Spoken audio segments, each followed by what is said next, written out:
The President.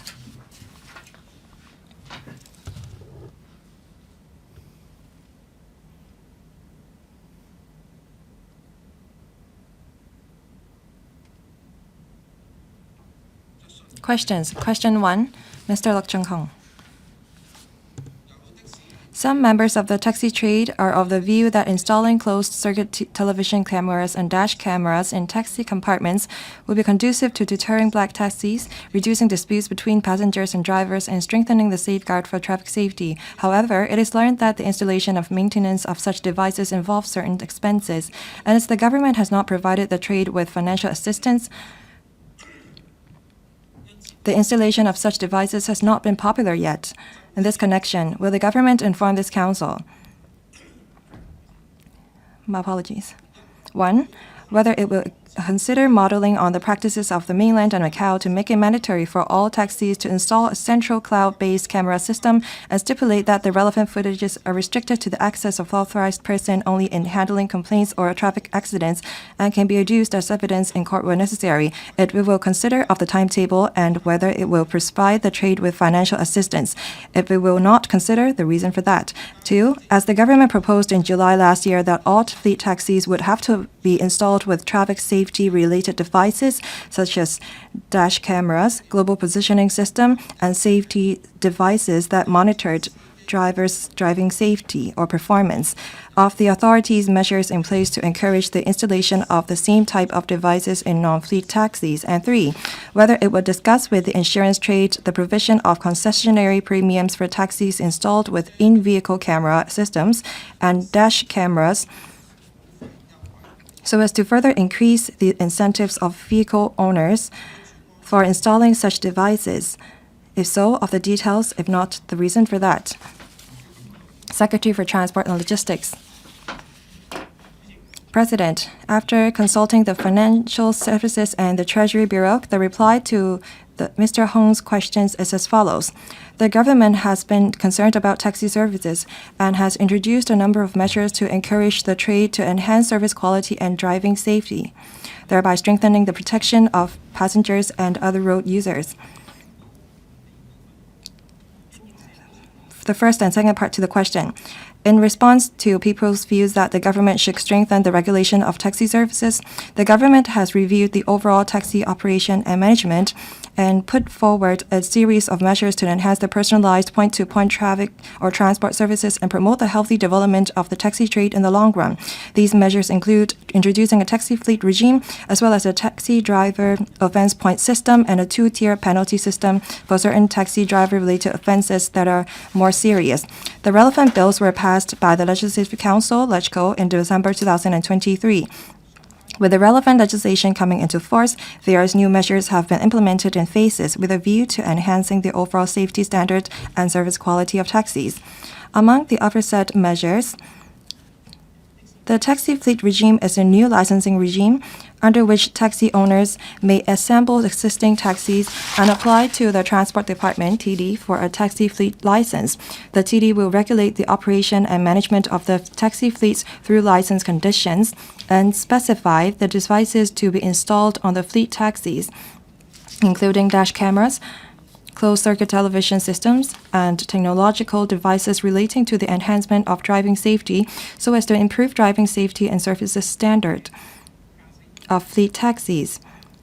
The TD is carrying out the preparatory work and plans to invite the trade to apply for taxi fleet licenses in April this year, so that fleet taxis may commence operation as soon as possible. We believe that fleet taxi will set a leading and exemplary role in the trade, thereby encouraging non-fleet taxis to have similar devices installed.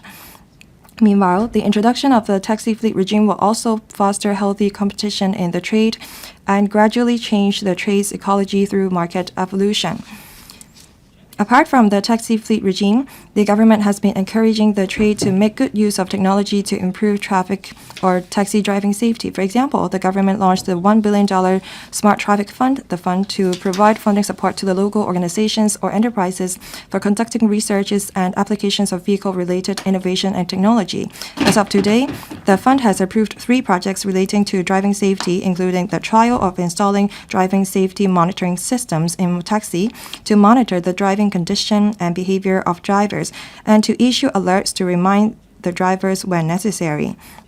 We will continue to support the study of relevant technological applications and provide appropriate assistance in the process.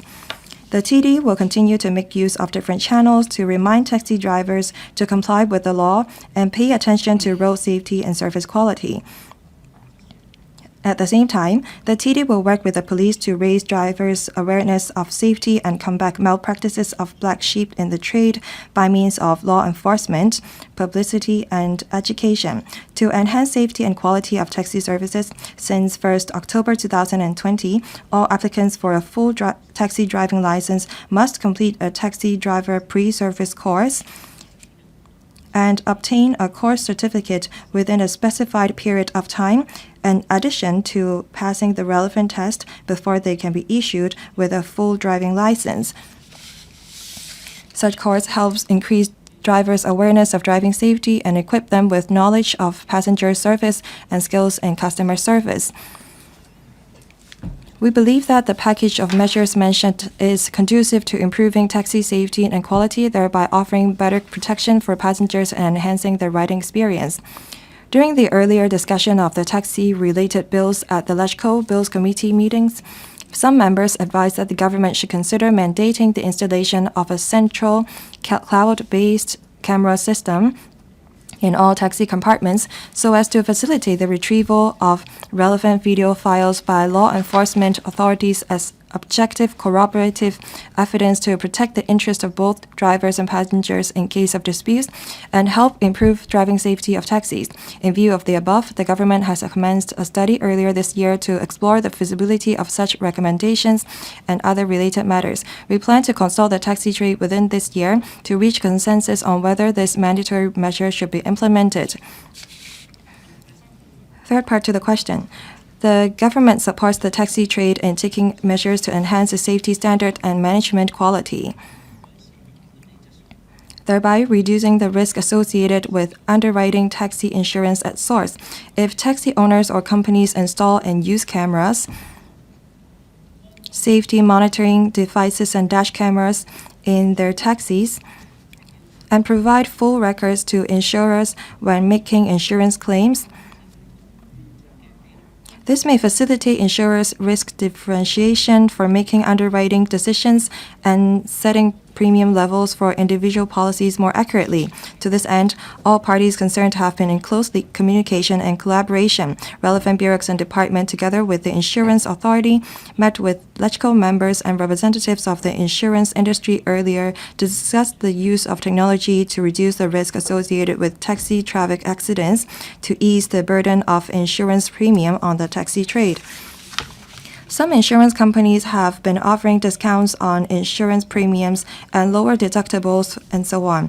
For taxis equipped with driving safety devices, however, the insurance industry reflected that not many taxis have accepted such offers, and submission of inaccurate or insufficient information and records was observed.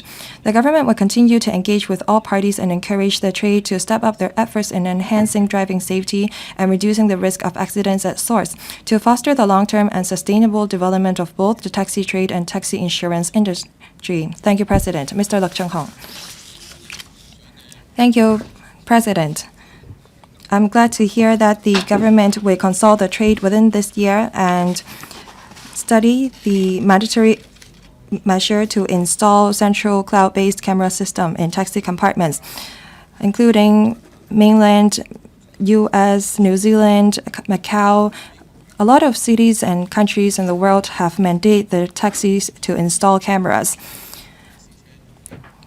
The government said that they want to make use of fleet taxi regime to enhance the quality of taxi services, but it seems that the sector is not very eager to participate in the regime, probably because of the gloomy economic outlook. If the fleet taxi regime is not as popular as expected, will the government regulate rogue taxis through legislation? Because of few rogue taxis are affecting the ecology of the taxi trade, and it affects the income of good drivers. Will the government expedite the process of legislation so that we can improve the quality of taxi service and enhance safety of passengers and drivers? Secretary. Thank you, President, and thank you, Mr. Luk, for the question. What Mr. Luk said was correct. In a lot of places over the world, they mandate installation of cameras in taxi compartments. For Shenzhen, Macau, Australia, Vancouver, Toronto, New Zealand, and so on, they mandate their taxi to install and use cameras in taxi compartments. But for Singapore and UK and Wales, for example, their governments have not mandated their taxi drivers to install such cameras in their compartments.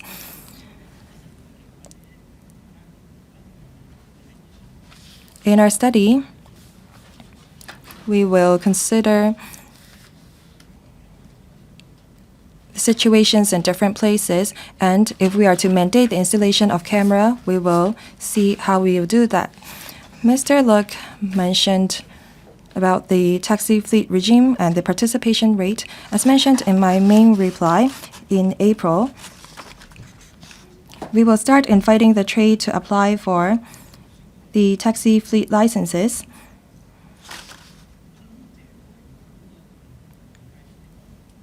I think we have to look at the number of applications before we make a judgment. If we say that the participation is not as active today, I think that, well, it's too early to make such a call. We need to think of ways to improve taxi service. Thank you. Mr. Chan Han-ben. Thank you, President.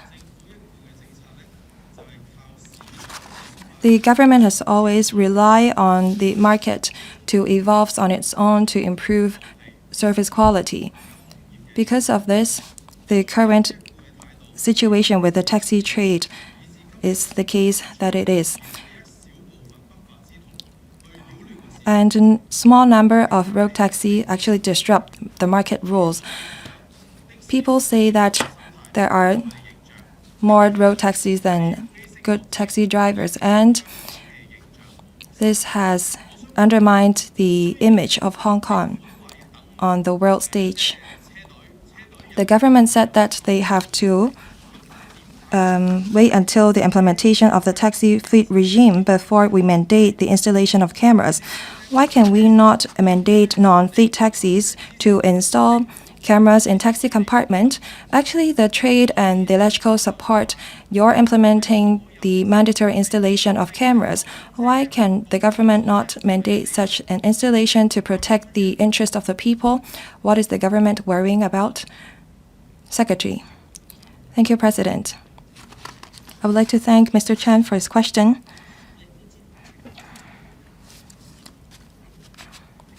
I know that members are concerned about the taxi service quality.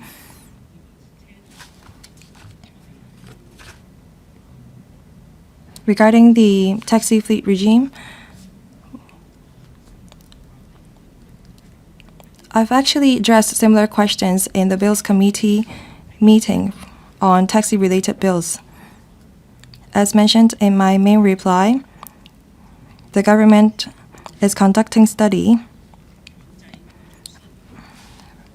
on the feasibility of the mandatory measures.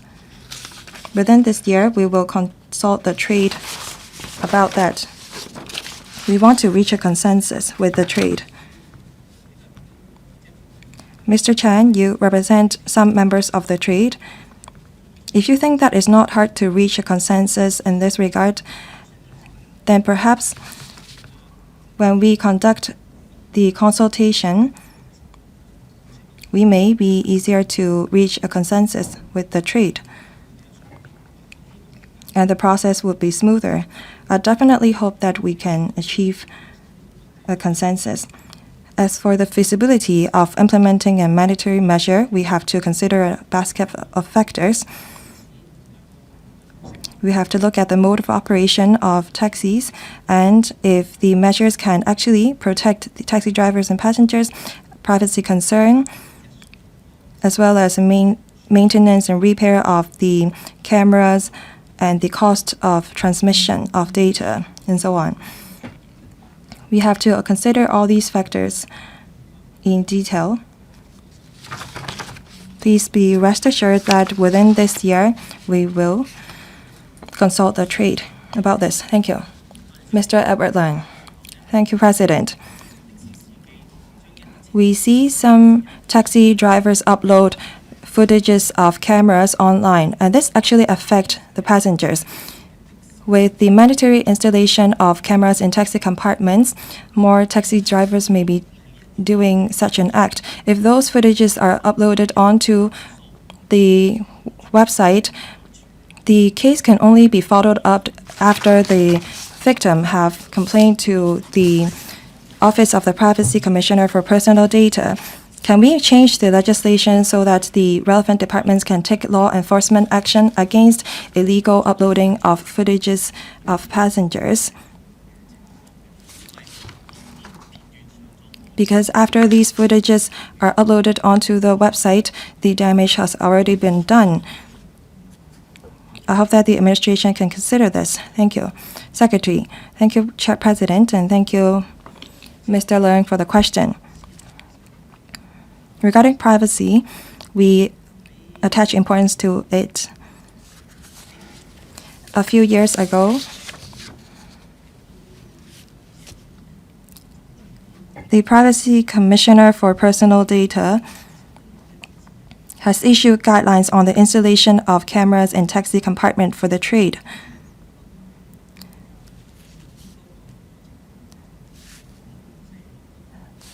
Mr. Leung was asking about law enforcement action. I note your view, and I will talk to the Office of the Privacy Commissioner for Personal Data to see if we can amend the laws. Dr. Junius Ho. Secretary, do you know what new quality productive forces is? Do you know what high efficiency is? You've talked to, you have been reading your script for 2 minutes. Mr. Chen said that the community actually supports you. However, you stumble upon your speech for 2 minutes. Dr. Ho, please put your question. Can you not enhance efficiency and effectiveness to achieve the result? You are the secretary. I think that you have to start legislating as soon as possible. Secretary, thank you. I know that we will be talking about high quality production forces or new quality production forces later on. As a secretary, I have to study before implementing any new policy. If I don't conduct any study before rolling out any policy, that would be too rash. As mentioned, within this year, I will talk to the trade about the relevant measure. As mentioned in my main reply, I mentioned that if there is consensus with the trade, we would be glad to implement such a measure. But as mentioned, we need to conduct a study to make sure that there is sufficient ground for implementing the policy. Mr. Adrian Ho. Thank you, President. Regarding driving safety of drivers, we have to talk about the aging issue with taxi drivers. Last May, when the government replied to members' question, they say that as at March last year, there were about 1,700 taxi drivers over 60 to 69 years old, and there are some 30,000 aged above 60. Apart from installing safety devices in taxi compartment, will the government consider adjusting the relevant policy to ask the aged taxi drivers to meet the relevant physical requirements? Secretary. Thank you, President, and thank you, Mr. Ho, for the question. For taxi driving license holder, last year we came to the LegCo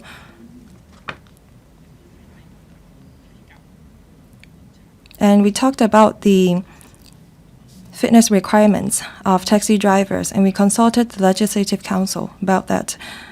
In the middle of last year, we consulted the relevant bodies and the trade to formulate a concrete proposal. We also consulted the healthcare sector regarding fitness examination. We asked them about the tests and examinations that drivers will have to go through before they meet the relevant requirements, and we will propose the relevant amendment to the LegCo. For taxi driving license holder of a more senior age, we will be proposing legislative amendment. Yeah. Question 2, Mr. Andrew Lam. President, the Labour and Welfare Bureau and Social Welfare Department launched the special scheme on privately owned sites for welfare services users, the Special Site Scheme, in September 2013 to encourage non-governmental organizations to better utilize their own sites through expansion, redevelopment, or new development to provide or increase those welfare facilities considered by the government as being in acute demand. However, in reply to a question raised by a member of this council on the 29th of March last year, the government indicated that as at early March last year, only 6 projects under the Special Site Scheme had been completed and put into service, representing a completion rate of just about 8%. In this connection, with the government informed this council, 1, of the latest progress of various projects under the Special Site Scheme, whether it has set specific targets for expediting the progress of the projects, if so, of the details, if not, whether it will set relevant targets. 2, whether it will set up a regular collaboration and coordination mechanism among the government departments involved in the processing of applications for the Special Site Scheme, as well as actively promote the Special Site Scheme and take the initiative to provide assistance for applicant organizations. And 3, whether it has considered, after the submission of applications by organizations expressing an interest in taking part in the Special Site Scheme, providing them with basic information about the sites concerned, example, land lease conditions, site planning, as well as traffic and noise restrictions, as early as possible, so as to assist them in commencing planning expeditiously and providing the most appropriate welfare facilities, if so, of the details.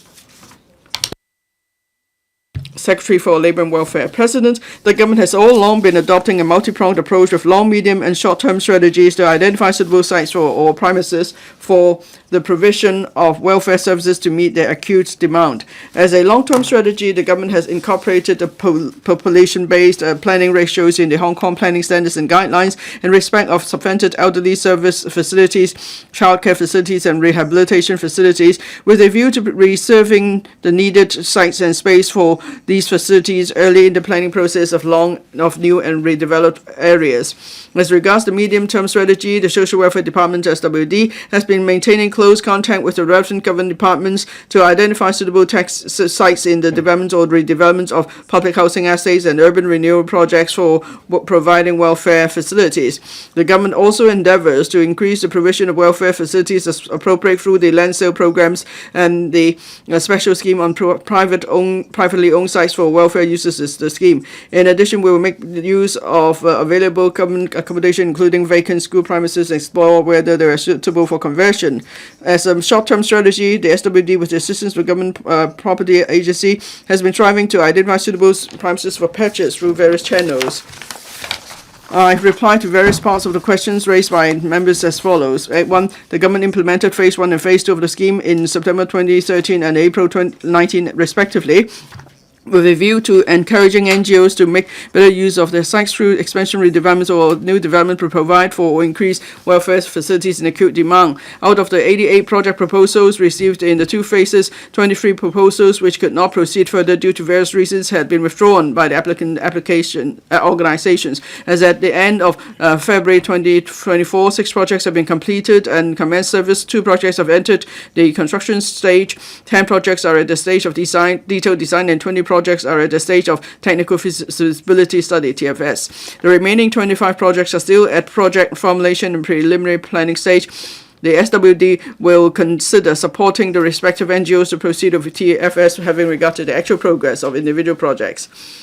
The implementation of projects under the scheme by NGOs would be affected by various factors, including the restrictions of the surrounding environment of the sites concerned, the provision of communal and transport facilities, requirements prescribed in the land lease, restrictions stipulated in the outline zoning plan OZP, outcome of local consultations, etc. The development process also depends on whether the applicant organizations will revise the project proposals during the process or require more time to prepare the relevant documents and the requisite information for submission. As the NGOs are generally not specialized in development projects, they may need more time to complete the relevant procedures in the planning process. Given the time needed to take forward projects, and that it may vary due to planning and development restrictions, we do not consider it appropriate to set targets for the projects. 2. To facilitate and coordinate the implementation of the projects under the scheme, SWD has been providing one-stop assistance to applicant organizations throughout the planning and development process. We have devised various guidelines and templates on the preparation of funding applications and tender documents for NGOs reference. SWD has been maintaining close contact with relevant government departments, including the Architectural Services Department, Lands Department, Lands D, Planning Department, Plan D, and Buildings Department, BD, to provide assistance and coordination to NGOs regarding issues involved in individual projects, including amendment to OZP, obtaining planning permission, and lease modification. To further assist applicant organizations in pressing ahead with their projects, SWD has proactively invited each of the NGOs participating in the scheme for a meeting between December 2022 and May 2023 to review and discuss the progress of their projects. The Director of Social Welfare has also convened an interdepartmental meeting in September 2023 with representatives from various departments specializing in planning, land administration, traffic, and environment matters, etc., to strengthen coordination among government departments and NGOs to facilitate the applicant organizations in tackling the various technical problems. SWD will continue to take the initiative to arrange for NGOs to meet with government departments concerned to expedite their implementation. 3. To enable applicant organizations to take note of the potential restrictions of their project proposals as early as possible, SWD will invite relevant government departments, including the Plan D, Lands D, BD, Transport Department, Environmental Protection Department, etc., to provide initial comments on the project proposals after reaching a consensus with the NGOs on the project details, such as the development parameters, type of services, number of places, etc. The comments from departments will be consolidated and conveyed to NGOs for reference. The consultants engaged by NGOs will then conduct TFS on the projects and submit various technical assessments, including traffic, noise, drainage, impact assessments, etc., to relevant government departments for approval. The consultants will also assist NGOs in dealing with technical and other relevant issues, including amendment to OZP, obtaining planning permission, and lease modification in order to take forward the projects. Thank you, President. Mr. Andrew Lam. Thank you, President. In the main reply, the Secretary sent out a clear message. All along, the government has been striving hard to identify more sites for the provision of welfare facilities. Now, there are 2 phases of the scheme in 2013, 2019. Altogether, there were 80 applications, so the response is overwhelming. But of the 65 successful applications, 22 are still in the preliminary pending stage. 25 in the preliminary study stage, and 25 are in the preliminary planning stage, so progress is really slow. But still, the Secretary said that we shouldn't set specific targets. Now here we're not talking about private developers trying to make money. From the point of view of good use of land resources, if the government's not setting targets, then has it carefully reviewed its internal process to see how it could be streamlined, and so the projects could be expedited? Perhaps the government should take a more proactive approach instead of just offering assistance to make sure that these projects can be completed early, because this will make it less painful as a process in identifying suitable welfare facility sites. Secretary. Thank you, President. I fully agree with Mr. Lam. As I mentioned in the main reply, in the past periods, SWD has been proactively liaising with each and every applicant in the project, and then the director also chaired a interdepartmental meeting. This is to streamline processes. That's exactly the purpose. And because there may be much correspondence between different departments, between the applicant and the different departments, we want the SWD to be the sort of the halfway point, and then we could reduce the amount of correspondence and streamline the whole process. But of course, each project is different. Each AGO may have its own special features, and it doesn't just provide welfare services. For example, there is there may be religious services and so on. So that's why the whole design may be complicated and the time taken may be longer. But then in future, we try to compress this process as far as possible. Thank you. Dr. Teck Chi Yuen. Thank you, President. For the special site scheme, as members mentioned, it's been in place for some 10 years. Now, the new director has taken initiative after assuming the post to talk to each NGO to try to give them more help. I appreciate that. But then we don't see any substantive progress. A year ago, we asked about the progress. The government told us then how many projects would be, 6 projects would be ready, and today we're still told 6 projects have been completed, and for close to 90% of projects they're still in the discussion or even conception stage. And as so as Dr. Junior so said, you seem to be just stuttering and not getting anything done. So it's against the whole purpose of the special site scheme, that's to speed up the provision of welfare facilities. So what other measures do you have in place in the next 2 to 3 years? How many projects will actually be completed and service will be provided? How many projects, please? Secretary. Thank you, President. Thank you, Dr. Teck, for your question. We are also anxious and we want to help these NGOs to complete their projects as soon as possible. But then, for each development project, it must comply with all the relevant statutory requirements, land, transport, and so on. So we try our best to help NGOs to resolve all these technical issues. But then the NGOs must work with us. They need to be specific about the scope and objective of their project. If they want to add their own facilities, they need to make that clear. But in the past year, actually much progress has been made, because now we have sorted out what each NGO wants to do with their project, so then we could proceed quickly to the next stages. But then here we're talking about major projects. They can't be completed in just a year or 2. But we hope that what we are doing will help to speed up all these projects. Thank you. Mr. Stanley LI. Which part of your question has not been answered? Well, I asked a straightforward question. In 3 years, will we be seeing results? Secretary. Yes, in 3 years we'll be seeing results, but how many projects will actually be completed, because there are so many factors to consider, and some factors are beyond the control of the government. So at this point, it's hard for me to give you a specific target, but I think we all share the wish that we want to speed things up as much as we could. Thank you. Mr. Stanley LI. Well, SWD and NGOs really strengths are in providing welfare services, so it's hard for them to plan and develop projects. Even there is assistance from or support from SWD, they don't have any professional teams to consult. we can see that for welfare organizations, when they plan transitional housing, they also encounter the same difficulties. But then the housing department sets up task force to help NGOs in planning and developing transitional housing. Now, so my question for the secretary is, you said such experience could be useful reference. So would you consider a task force as dedicated team to work with different departments and help NGOs, maybe the planning department, the transport department, lands department, and so on. If you ask NGOs to have to approach all these departments on their own, it's really a bit much on them. So can you perhaps commission consultants to help them? I remember you mentioned that before, so is it possible? Secretary, well, that's exactly what SWD is doing now. SWD has taken initiative to meet with all the NGOs, and then the director chaired personally an interdepartmental meeting last September is exactly for this purpose, because we want to speed things up.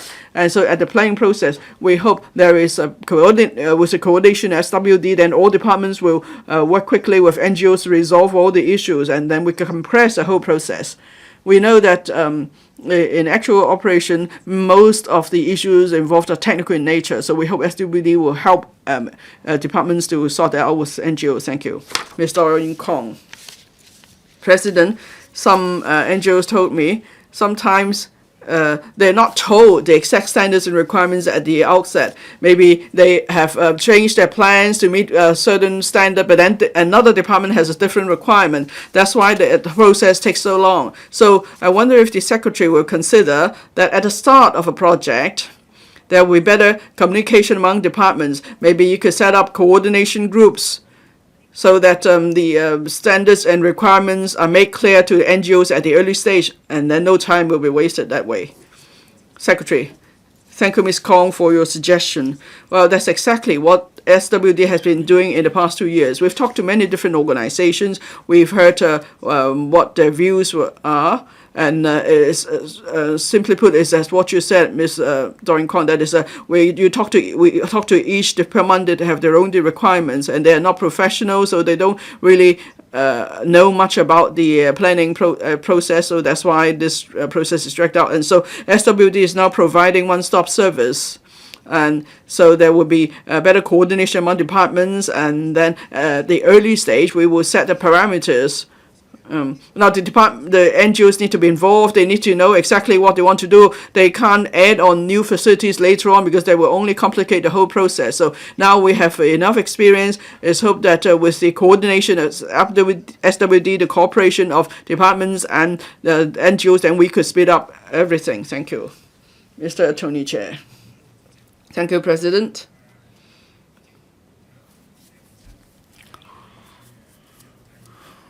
No, well, we all know that it's good to have a plan, but if there's nothing come out of the plan, it means nothing.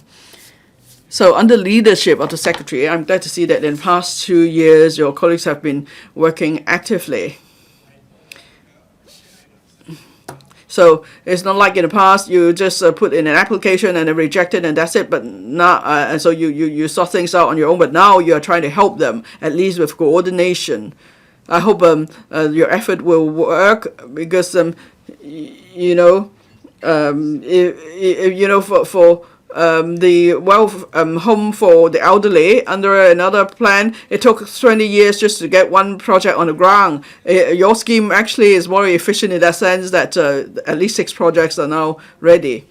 Now, it's hard for you to set targets. You've explained the reasons just now, but maybe what you can do is say you set a period 2 or 3 years. If there's still no progress, then maybe the project needs to be referred to a more senior colleague to see what's going on. Then we'll see whether the colleagues already or originally in charge are actually doing their work, or if there are any other reasons for the delay. Secretary, thank you for your suggestion. That's what we're doing now. I can give you an example.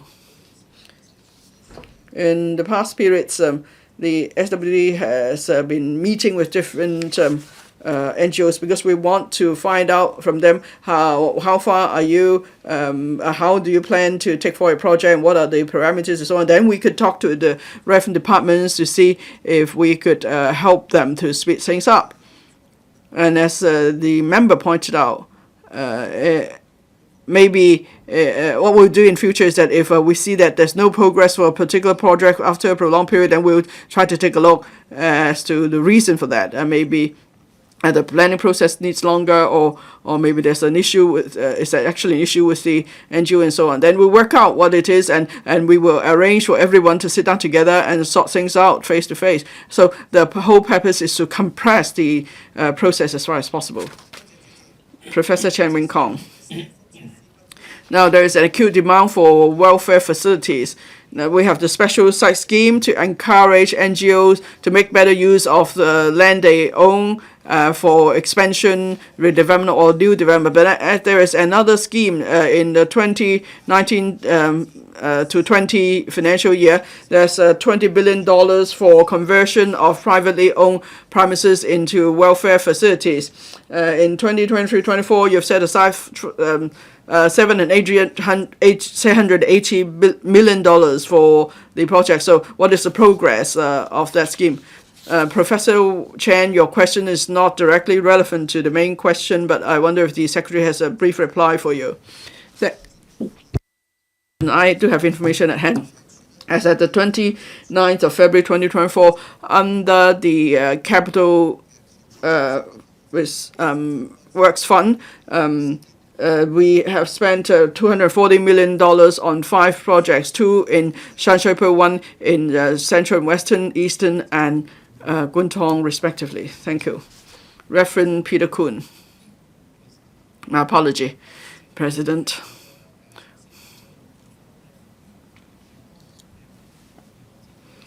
Now, it's actually not a problem with the department. I know the department is working really hard. But then perhaps among different departments, as the Secretary pointed out, maybe for the NGOs, they don't have professionals. Well, I do not entirely agree to that. I know that there are major NGOs with professional teams that handle projects. It's more a question of departments passing the bucks among each other. Now, if you look at transitional housing or light public housing, you see those projects are proceeding speedily. It's all a matter of the attitude of the government and how much importance they attach to the projects. So I wonder if the government will consider elevating the level of the projects to a high level. Maybe there could be the Chief Secretary or Deputy Secretary leading the effort so that this project that's been dragging on for 10 years could move far more quickly. Secretary. Well, I can see that members may compare the special site scheme with transitional housing, but then they are 2 different projects. For the transitional housing, there's just one project, that is to build transitional housing. But then for welfare facilities projects, they are different. One may be for the elderly, one for child care, and one for rehabilitation, and so on. And also, usually in the same complex, some sites may be reserved by the NGOs for their own purposes, say for religious purposes and so on. So therefore, each project is different and it's complicated. But what we try to do is to ask government departments to help as far as possible. And we see so far all the challenges have to do with technical issues, not about policy and so on. So that's why the SWD can provide one-stop service, and that will be sufficient. Even if we elevate it to a high level, which is to deal with policy issues, that's not really a problem because the policies are clearly spelled out. It's all about sorting out the technical issues. That's why it's better to make use of the current coordination mechanism to resolve these issues. Thank you. Question number 3, Mr. Stanley LI. President, it's been reported that at the end of January this year, 2 tragedies of suicide occurred in Hong Kong involving carers suspected to be unable to bear the pressure of caring for their family members on a long-term basis.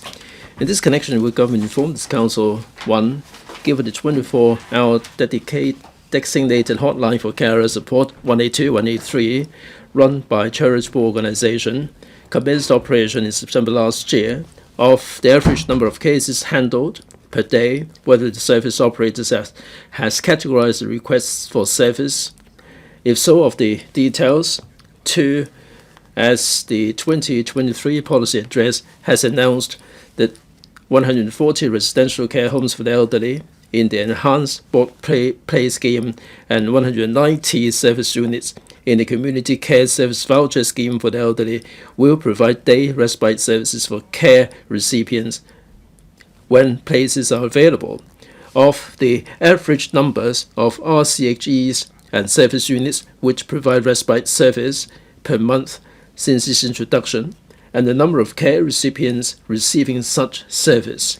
3, given that the Census and Statistics Department conducted a survey from 2019 to 20 on persons with disabilities and chronic diseases and collected carers information, whether the government will consider conducting the survey again shortly so as to grasp the number of carers and the living profile, if so of the details. If not, why not?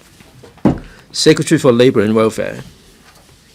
President, carers play an important role in building a caring, inclusive society by assisting elderly persons to age in place and persons with disabilities to live in the community. Carers are often physically and mentally exhausted in coping with their daily lives. The government understands the carers' situation and cares about their needs. Therefore, various support services are in place, such as financial assistance, care skills, training, counseling, and emotional support. At the same time, personal care, home cleaning, rehab training, and respite services are also provided to the elderly and PWDs. In 2022 and 23 policy addresses, the government announced a series of measures to support the carers. My consolidated data reply is as follows. 1. The government launched the 24-hour designated hotline for carer support 182, 183 in September 2023, providing consultation and counseling, outreach, emergency service, and referrals, assisting carers to connect with respite service, and providing transport subsidy for needy users. More information on the nature of calls is set out at the annex. In fact, up to the middle part of this month, the carer hotline has received over 14,600 calls, with an average of 80 per day. Among the calls received, about 35% and 24% were related to emotional counseling, community support, respectively, while caring problems and financial problems accounted for 15% and 7%, respectively. The rest included health and housing problems, as well as requests for respite services. Moreover, there are 17 cases where the hotline provided crisis intervention through outreach so as to address the immediate needs of the carers and families. Since December 2023, the SWD has been requesting 135 private residential care homes for the elderly under the enhanced board play scheme to utilize the residential respite places to provide day respite services for the elderly in need. These RCHEs are situated in various districts across Hong Kong, including densely populated areas. Elderly persons can access these services in the vicinity, and the carers can take a short break or attend to personal matters. Needy elders can directly receive such services without case referrals or passing a means test. The new measure was introduced in December last year, and a total of 20 elderly persons have been served in the 3 months till February this year. We believe the more needy elderly persons and the carers can benefit when residents know that RCHEs nearby are providing such services. To further support carers, the government will continue to expand the network of day respite services for the elderly. From Q4 this year, we will invite 175 service providers participating in the Community Care Service Voucher Scheme to provide such services. At the same time, 57 Sufficient Daycare Centres or units continue to provide 268 designated day respite services places. On average, there were around 120 attendances per day last year. Taking into account the above two measures, the number of service points will expand to 367 to cover all districts in Hong Kong. Following the results in the 2021 on PWDs and chronic diseases in carers in the Special Topics Report number 63, the Census and Statistics Department released in 2023 the 2021 Population Census Thematic Report Older Persons, which provided statistics on elderly aged 60 and above who had long-term care needs and their carers, thereby providing useful data for the government's formulation of policies. We've been in contact with the CNSD regarding the plan to collect information on the people in need of long-term care and the carers in the population census in 2026, and will expand the questions to cover all persons aged 15 and above who require long-term care for their daily lives, regardless of reasons for their need of care. In other words, the next survey will be larger in scale, cover a wider population. The sample size will be almost 6 times of the survey in 2020, covering 300,000 units. More detailed data will be provided. The government is actively implementing the 3-year Care for the Carers campaign in collaboration with NGOs to promote carer support and to create carer-friendly environment. We will publicize and promote the campaign, the information gateway for carers, and the carer hotline, with a view to providing immediate and targeted assistance.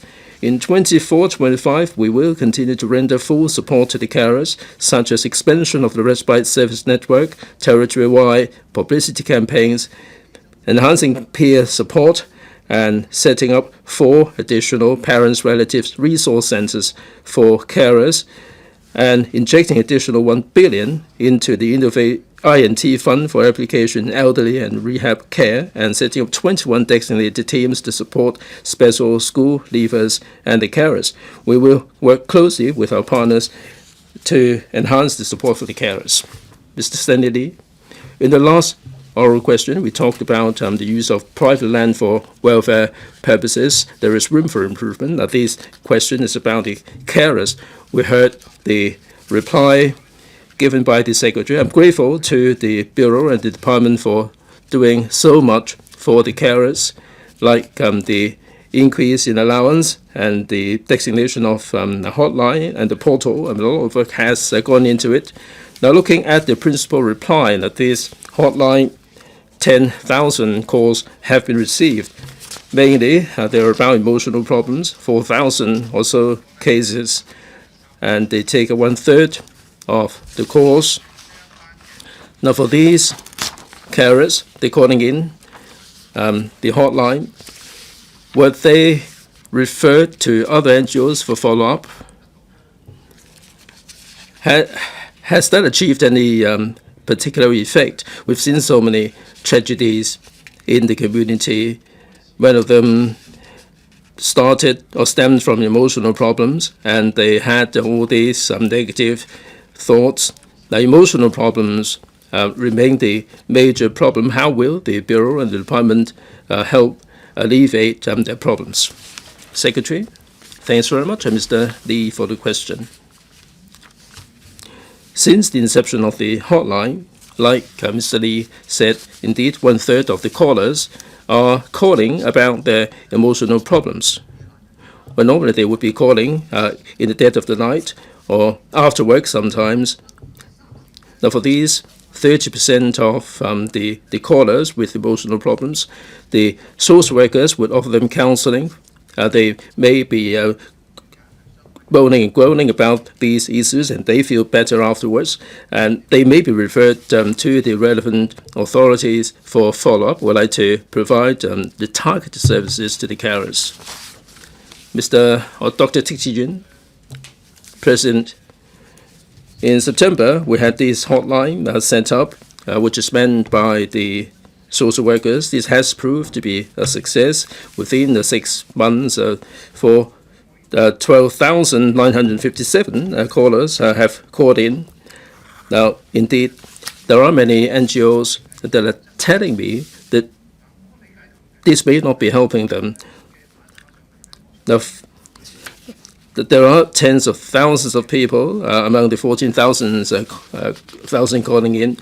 Mainly, you are offering the respite services, emotional support, and other immediate services. There is a mismatch between supply and demand.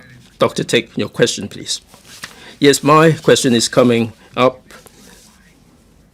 Now, we have a wide variety of services like the care team acting as carers, the DHC, and also the elderly care homes. They're also acting as the carers. Can you consolidate the services and provide the services in a more systematic and organized manner? And will you be identifying the gaps and provide the services in a more targeted manner, in a way that people will know where to find the services? Secretary. Well, this hotline, 182, 183, is there for people to call in to seek help. Now, we do have a portal, carers.hk.gov.hk, and we do make available all kinds of services, paid or unpaid. All the services are posted there, and they're updated on a regular basis. The carers might need to access more information about the activities, about the caring skills, and so on. They are able to get access to the information on this portal. So 182, 183 is there for people to call in to seek help. And for more information, they can log on carers.hk. This is updated on a regular basis. This is done in collaboration with the tertiary institutions. A lot of information is there. Social workers and professionals are also welcome to browse that website. Mr. Lam Chung-hung. Now, there are carers who are working people. They are struggling to cope. Now, you do have the day respite services. Many of the carers will have to accompany the care recipients for medical consultation, and they currently take too many days off. If there is some flexi work arrangement provided by the employers, it certainly would be of great help. So will the administration be considering some tax incentives, for instance, to incentivize the employers to provide flexible working hours for the carers? Secretary. President, thanks very much, Mr. Lam, for the question.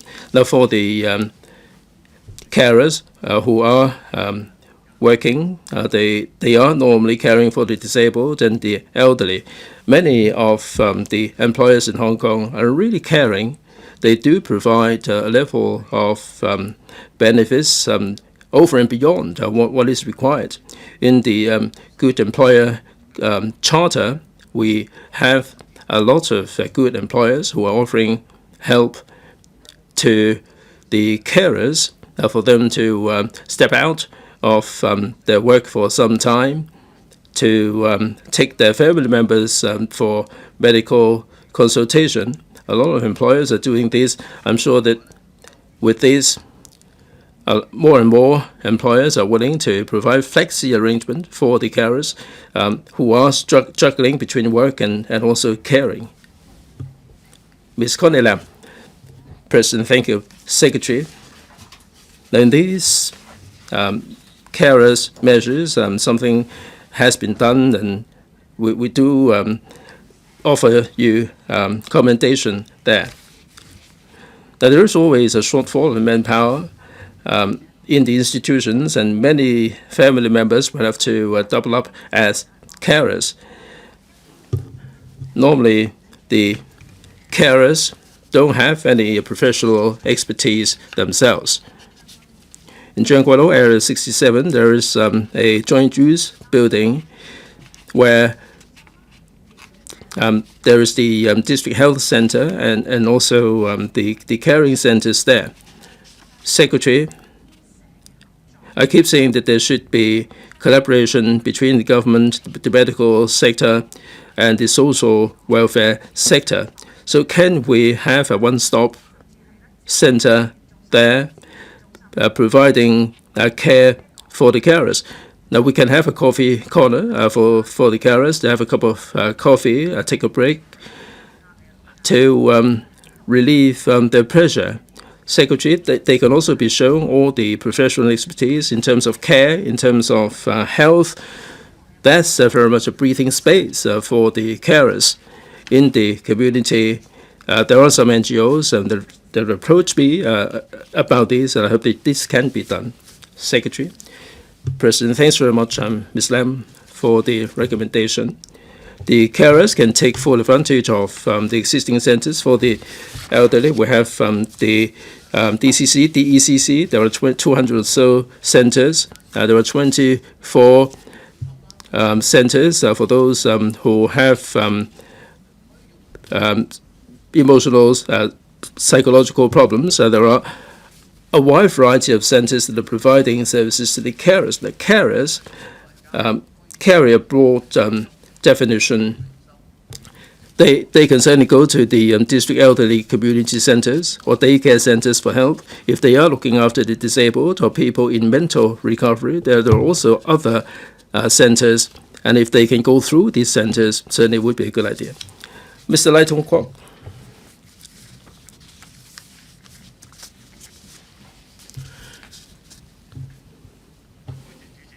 President, thank you. My question is in connection with para 2 of the principal reply. There, the Secretary said that there are 100 residential care homes for the elderly under the enhanced board play scheme that are providing residential respite places. Now, within 3 months, about 20 elderly persons have been served. Now, this is an approximate number. Is the government attaching sufficient importance to this? If so, why is it the patronage is so low? Or is it the case that there is not such a demand? Or is it the case that there is a lack of publicity and people are not aware of that?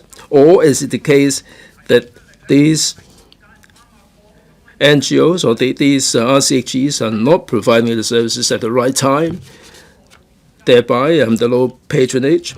Have you ascertained why this is the case? Or are you going to be doing something to boost the number of users? Secretary. Thanks very much, Mr. Lai, for the question. Over the years, we have been providing the day residential respite services.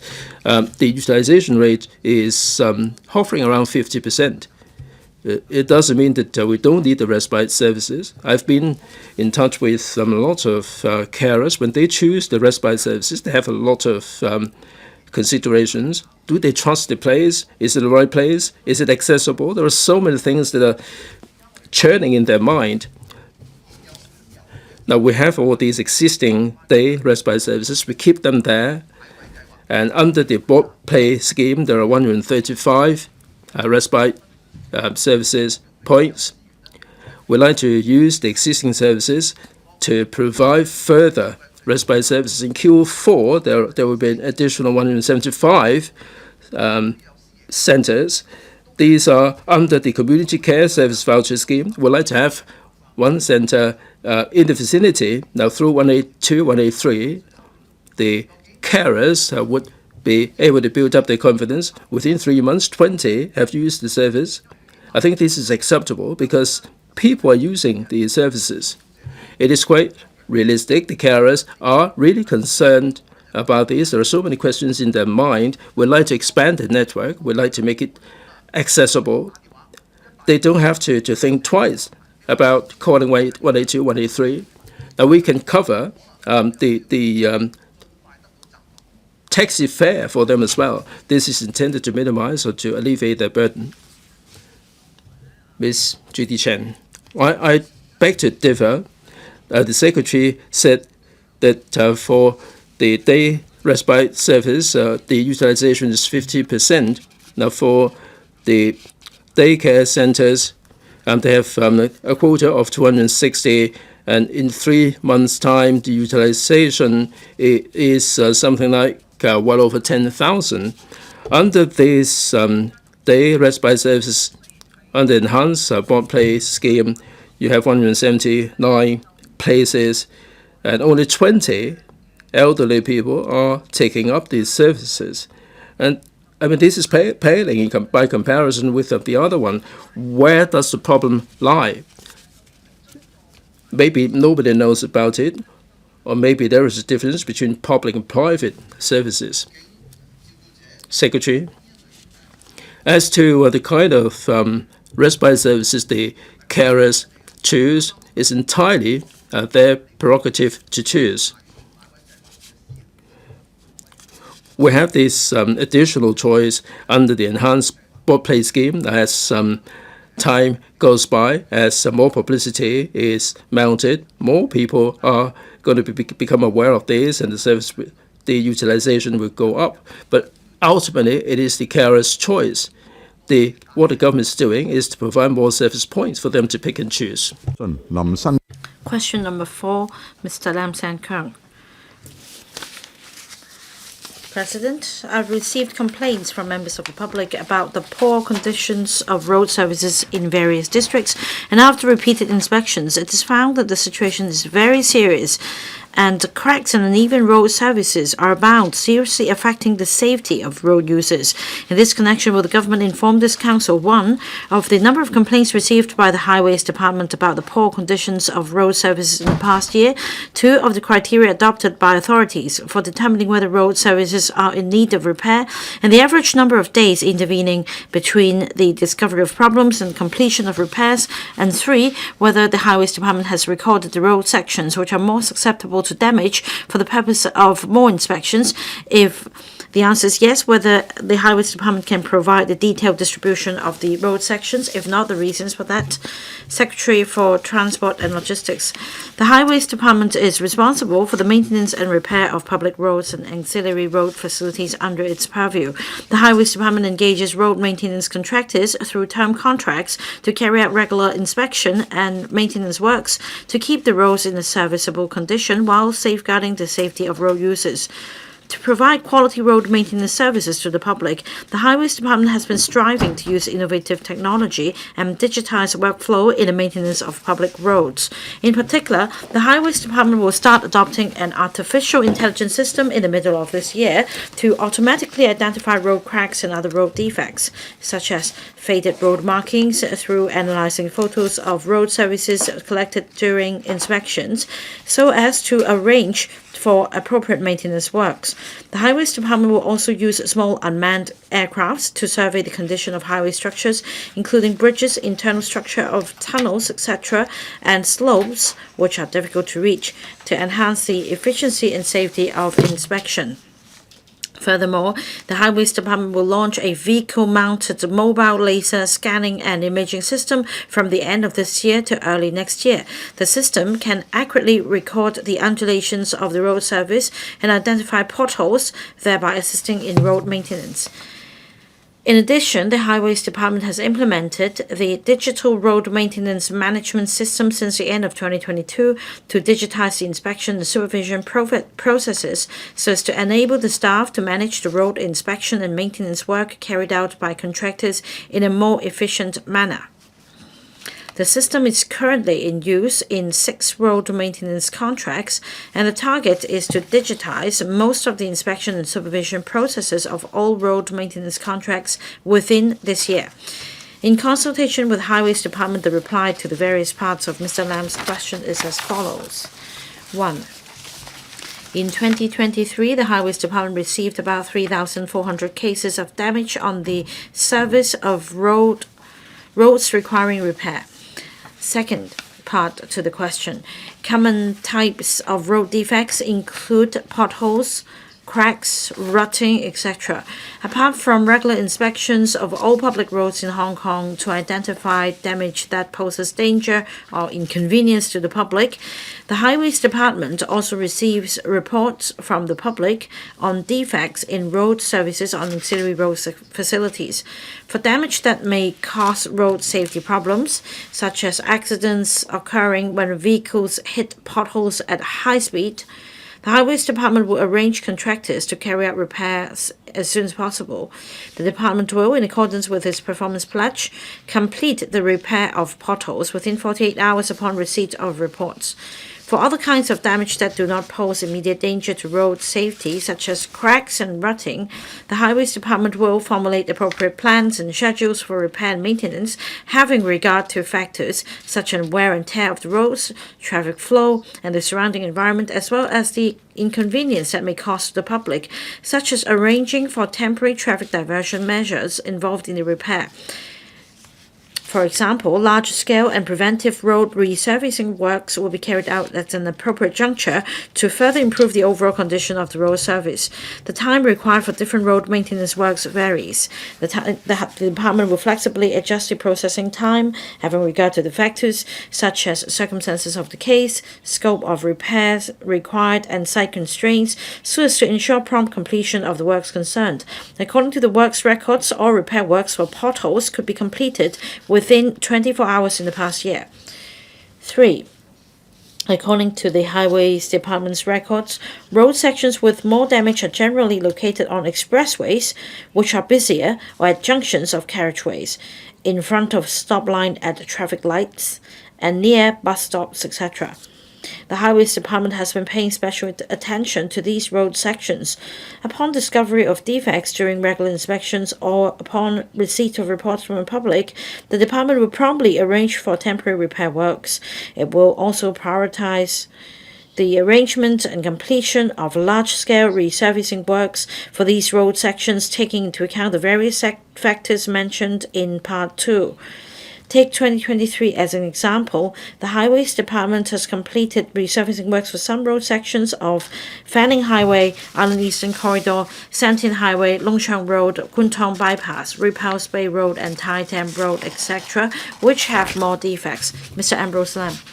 President, 2 years ago, I asked a question about undulations of road surface. At the time, the government said that there will be regular maintenance and repair, and according to the reply here, plans and schedules will be devised on repair and maintenance of roads, and they will also deploy artificial intelligence and unmanned aircrafts to help with inspection. Now let's take a look at the pictures. This first one is in Campton. You can see cracks everywhere. The second one is in Kutong North. There are potholes. There is also the Princess Margaret Road, Princess Road, Hong Ham bound. At that section, it's so worn and torn that it is posing danger to motorists. But there are more defects in Hong Kong than the ones shown in the 3 pictures. Now about the serious road defects shown here, when are you going to repair them? Secretary. As set out in my main reply, for potholes that may cause imminent danger, according to the performance pledge of the Highways Department, the repair works should be completed within 48 hours. But after all, we're talking about temporary repair works. For larger scale works involving traffic diversion measures, more time is needed. So we need to have regard to the condition of the road section, and the conditions differ. As I mentioned in my main reply, as far as potholes are concerned, last year we were able to complete the repair of them within 24 hours. Generally speaking, for cracks on road surface and undulations, we need to gauge the extent of the problem. And for the issues identified by Mr. Lam, I'll surely bring them back to my colleagues for further assessment. Say for Princess Road, this is a section I'm more familiar with, and if my memory serves me right, there are 2 kinds of road surface, and this one is made of concrete. The other kind is made of asphalt. For concrete surface, very rarely will we see potholes. Potholes usually emerge because of erosion of road surfacing materials by rainwater runoff. So if you don't repair the potholes, they get bigger because the servicing materials may be dislodged. So repairs will have to be carried out there and then. For other issues such as cracks, they may not pose immediate danger. But if the cracks are really wide, we will definitely pay more attention and keep track of the problems. And we will also arrange for repair works to be carried out in due course. So in general, this is how we plan for the repair and maintenance. The primary consideration is, after all, safety. Mr. Lam Kong. Thank you, President.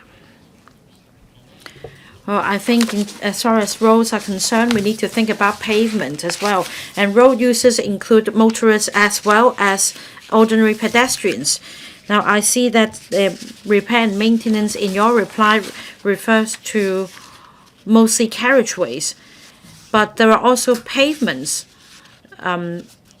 In fact, say if there is a tree on the pavement, it may be managed by another government department, and there is it is very important that the different government departments have good coordination in planning for maintenance works. Now, I'd like to talk about pavements. Many pavements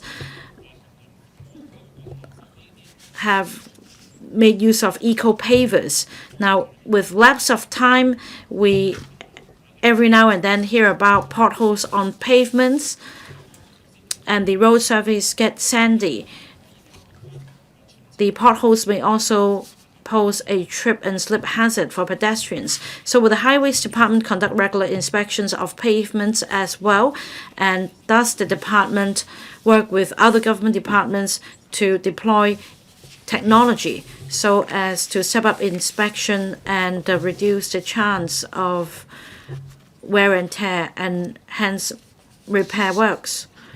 Now, the first question is on coordination among government departments, and the second question relates to the use of technology to reduce wear and tear of pavements. Now, these are very good points.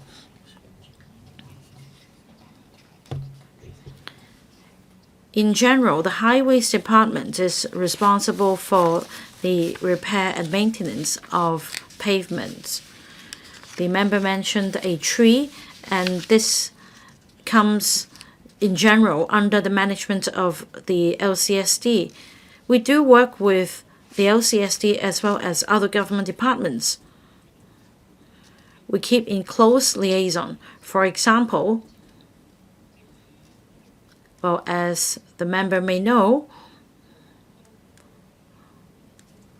when the tree grows bigger, the pavement may there may be a lump on the surface of the pavement. So we need to have regard to the actual circumstances of the case and devise the appropriate tackling measures. Say, for the portion with a lump, it may be hoarded so that pedestrians will not get tripped by this lump on the road. In fact, we've dealt with these cases very smoothly. For eco-pavers, you may recall that we used to only have concrete pavements. Starting from, say, 20, 30 years ago, if possible, the Highways Department has refrained from using concrete for pavements because using eco-pavers may improve streetscape, and there are also utilities underground. If road opening up works are required to repair the utilities underground, it may not, first of all, be environmentally friendly if we use concrete. And eventually, when we patch up the road surface with concrete again, apparently it is unsightly. So some 20, 30 years ago, we began to use eco-pavers. Well, I do agree with the honourable member's point, is a matter of workmanship. Because of other environmental factors, we have to admit that when after resurfacing of the pavements, sooner or later there may be defects. So it is true that we need to tap into latest technologies to enhance the durability of these eco-pavers. And this is something that we have been working on. Thank you. Dr. Loy Kwok. President, there is a great variety of road works in Hong Kong, and they frequently take place for the purpose of widening the roads and improving traffic. These are necessary works for Tai Po Road, Sha Tin section road widening project. It's been going on for several years, and this is frequently criticized for having taken so long. The problem is due to long processing time of applications for permits, such that the works may take place only very intermittently. I want to know whether the department will speed up the vetting process so as to enhance the efficiency and speed. Secretary. In urban areas, especially along busier sections of roads, works will have to be carried out. These works, as mentioned by the member, are not repair and maintenance works. We're talking about a large-scale public works project totaling some $2 billion. So for major works projects such as this one, as mentioned by the member in Tai Po Road, in fact, it's a very complex project. It's the section of Tai Po Road of Sha Tin Town Plaza. There is also a slip road to Hung Si Wui Road. So it is a very important junction at the town center.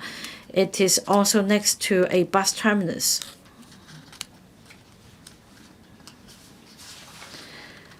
So for major works of this nature, basically we'll set up a liaison group comprising representatives from departments such as the Highways Department or the GEO, Geoengineering Office. And in fact, this is the lead department. There are also representatives from the Transport Department, the police, as well as bus companies. Well, for example, we need to consider whether the buses will be able to negotiate that band. And there are also other parties involved, such as underground utilities. There may be a need to realign underground utilities, say for Tung Chung East, under the Kao Yi Chau Artificial Island project. By comparison, it is less complicated. Say for reclamation works covering 130 hectares, it's much easier because no underground utilities are involved, whereas for the built-up areas, we need to have regard to other users, including pedestrians. We need to look after their needs as well. So this adds to the complexity of the project. But despite that, whenever there are such major projects, we take a centralized approach to enhance coordination and put in place arrangements to expedite the process. So this is something that I'd ask my colleagues to do. Mr. Edmund Wong. Thank you, President. Mr. Ambrose Lam and other members asked some really good questions. In fact, previously, I complained about this pothole in Central, and through Mr. Chang Hok Fong, emergency repair works were undertaken. It was completed in 24 hours. So for pedestrian crossing, like the other member said, in fact, we frequently receive complaints, such as this pothole. It may cause somebody's ankle to be sprained. This pothole spans 1 meter by 1 meter. As you can see, an emergency repair was carried out. And then somewhere off the carriageway, there is another pothole 2 meters by 2 meters. But at the time when the fill materials were used, it didn't apply to the other pothole. Perhaps that was because I only complained about one pothole, but not the other. In fact, after the emergency repair works, I asked friends from the field, and that they explained that this could be due to the bursting of water pipes, leading to some loss of the sub-base materials. And I don't think this is a unique problem. Apart from repairing road surface in drips and drabs, like using plasticine, are you working with the WSD to address the problem comprehensively? Because this actually takes place outside of my office, and say once every 2 years this happens. I want to know whether in the long run this will lead to erosion of the sandy subbase. Well, I see a big pothole in Mr. Emin Wong's photos. In fact, as per my previous reply, there are many factors at play. For example, after heavy downpour, the road surface may be eroded by runoff. It could also be due to the bursting of water pipes underground. We do attach a lot of importance to these things. Although we are not going to arrange for a large-scale maintenance project immediately, we're not going to fence off the place for repair because of the magnitude and the impact on other users. What we do is to engage term contractors to carry out emergency repair. But it depends on the materials used. Say for concrete road surface, the concrete needs to be cured. It needs to be settled, in other words. Very often we use asphalt instead. And we also apply bituminous materials in a localized manner, so that in 2 or 3 hours' time, the works will be completed for the lane to be reopened again. However, we'll also take follow-up action. If necessary, we will start a discussion on a possible large-scale maintenance. Allow me to speak for another minute, please. Let's say if underground utilities are involved, we need to consider whether they may pose a hazard in the future. In fact, this is no longer the approach taken in new development areas. We use common utility trench. That means for underground utilities, they are placed all together in a trench called the common utility trench. Usually these trenches are deep. That way, defects with a particular utility underground will not affect the road surface, and this is actually the approach we take in new towns to reduce the need for repair in the future. Question 5, Ms. Starry LEE.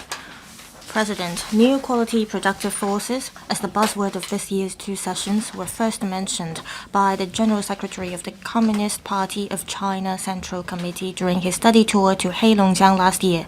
The General Secretary pointed out that technological and innovative resources should be consolidated to lead the development of strategic emerging and future-oriented industries and expedite the formation of new quality productive forces. During this year's 2 sessions, the General Secretary called for focusing on high-quality development as a top priority, with new quality productive forces being developed according to local conditions. And the Premier of the State Council stated in the report on the work of the government that the Chinese government will continue to fully, faithfully and resolutely implement the policy of one country, two systems, under which the people of Hong Kong administer Hong Kong with a high degree of autonomy, remain committed to law-based governance in Hong Kong, and ensure that Hong Kong is administered by patriots and support Hong Kong in growing its economy, improving the lives of its people, and taking part in the development of the GBA by leveraging its distinctive strengths and features to ensure that Hong Kong can better integrate itself into China's overall development and maintain long-term prosperity and stability. Will the government inform this council, one, of the plans to leverage Hong Kong's unique strengths according to local conditions, with a view to stepping up efforts to promote the development of new quality productive forces, and two, of the plans to assist various trades and industries in developing such forces during their participation in the GBA development? Thank you. Secretary for Innovation, Technology and Industry. President, new quality productive forces refer to productivity led by technological innovation that breaks away from the traditional mode of economic growth and development pathway. Adding technological content to productivity, it has the characteristics of high-end technology, high efficiency, as well as high quality and quantity.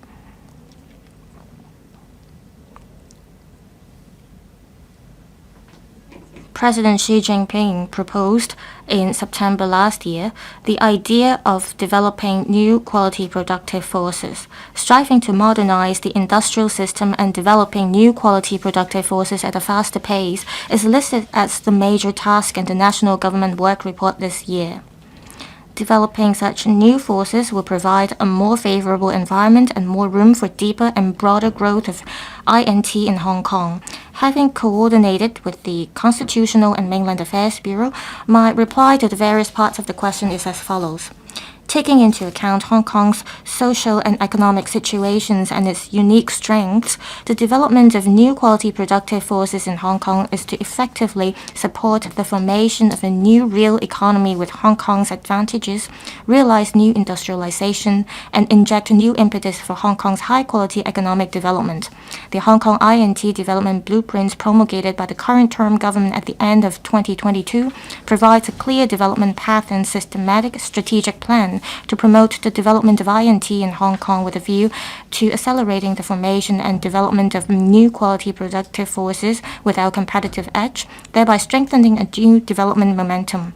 Promoting the comprehensive development of upstream, midstream, and downstream sectors to form an extensive INT ecosystem chain is the key to developing new quality productive forces.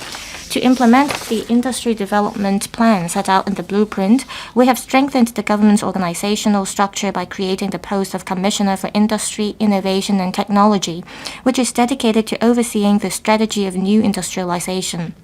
The New Industrialization Development Office, established under the ITIB, led by the Commissioner, adopts an industry-oriented approach to promote new industrialization to empower the development of Hong Kong in terms of quality and quantity. To support the development of INT in Hong Kong, thereby speeding up the formation and development of new quality productive forces, the government has introduced and implemented a number of policies and measures in recent years to consolidate and enhance our strengths and capabilities in basic research and development, and at the same time accelerate the transformation of outstanding R&D results and their application to specific industries to continuously create new value and support the high-quality development of the new real economy. In the process, collaboration with the mainland, especially the cities in the GBA, is indispensable. With regard to upstream R&D, the government has launched various measures to support basic research. We make use of the INT fund to provide local universities and research institutes with stable resources to carry out R&D work. As at the end of January this year, a total of 472 R&D projects involving funding of over $1.2 billion have been approved for collaboration with organizations in the GBA or other mainland regions. Moreover, the government has earmarked $10 billion for supporting researchers on life and health technology, $3 billion for supporting researchers on frontier technology, and $3 billion for launching the AI subsidy scheme to support local universities, R&D organizations, and enterprises to make the best use of the supercomputing power of the AI Supercomputing Center to promote R&D. Regarding midstream, we launched a $10 billion research, academic, and industry sectors 1+ scheme last year to provide funding support in the form of matching grants to university R&D teams for the transformation, realization, and commercialization of R&D outcomes. The scheme has attracted the active participation of many enterprises in the GBA, making use of the resources and strengths of Hong Kong and the GBA to jointly promote technology implementation and commercialization. We'll establish the Hong Kong Microelectronics Research and Development Institute within this year and set up a pilot line to assist startups and SMEs to conduct trial production. The ITF will continue to provide funding support to R&D teams. For downstream, we'll focus on supporting the development of I&T industries with competitive edge and strategic significance, such as life and health technology, AI and data sciences, as well as advanced manufacturing and so on, with a view to promote new industrialization here. The government will launch the $10 billion New Industrialization Acceleration Scheme this year to provide matching grants for strategic enterprises to set up new smart manufacturing facilities in Hong Kong. Also, we'll continue to support the upgrading and transformation of traditional industries through I&T to achieve smart manufacturing by enhancing the new industrialization funding scheme to provide substantial assistance to local manufacturers. The government will encourage various community sectors to develop new quality productive forces, including supporting the local I&T sector to visit the mainland and participate in technology exchange to keep up with the latest development of new quality productive forces in the mainland. We're dedicated to achieving the construction of a more comprehensive and global competitive I&T industry chain and realizing the strategic goal of the development of new quality productive forces by joining hands with cities in the GBA. Also, we'll continue to adhere to the development directions and strategies set out in the blueprint. By making use of our unique advantages, we will pull together global innovation resources to speed up the formation of new quality productive forces and contribute to the country's high-quality development. Ms. Starry LEE, new quality productive forces mean the application of I&T. I appreciate the detailed explanation of the Secretary on the work of the current term government in developing I&T. I am especially concerned about the development of the loop because it will be the demonstration zone of new quality productive forces. The State Council has already promulgated an outline development plan for the loop. I believe, however, the innovative resources should include sharing of bio supplies and samples as well as talent admission. I understand the government has been working hard to taking forward the development of the loop. Can you tell me the relationship between the loop and new quality productive forces? Secretary, I thank Ms. Lee for the question. The loop is one of the 4 cooperation platforms between GBA and Hong Kong. It is also a focus of the SAR government. The development of loop has to do with national development. So we have to dovetail with national strategies as well as leverage our own unique advantages so that we can inject new impetus to the national economic growth, and the development of the loop is one example. The SAR government concerning the development of the loop is now mapping out the development plan. Earlier this year, the SAR government established a steering committee for the development of the loop, which is led by the chief executive. Over the past year, the government has been attracting capital and enterprises for the loop, and one focus is to bring in resources. We hope that through high quality development, we can ensure breakthroughs in terms of the development of the loop so that it can foster I&T development. This is to ensure high quality development. Thank you, President. To develop new quality productive forces, we need talents and capital.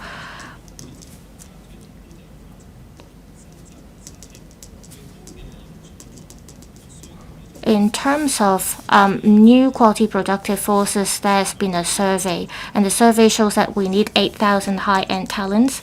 We so far have 16 million, but we need 20 million more. So we need to nurture more talents. My question is this: to develop new quality productive forces, how many high-end talents we need in Hong Kong? How can we ensure that we can cultivate or nurture enough high-end talents here? Secretary, I thank Mr. Wong for the questions.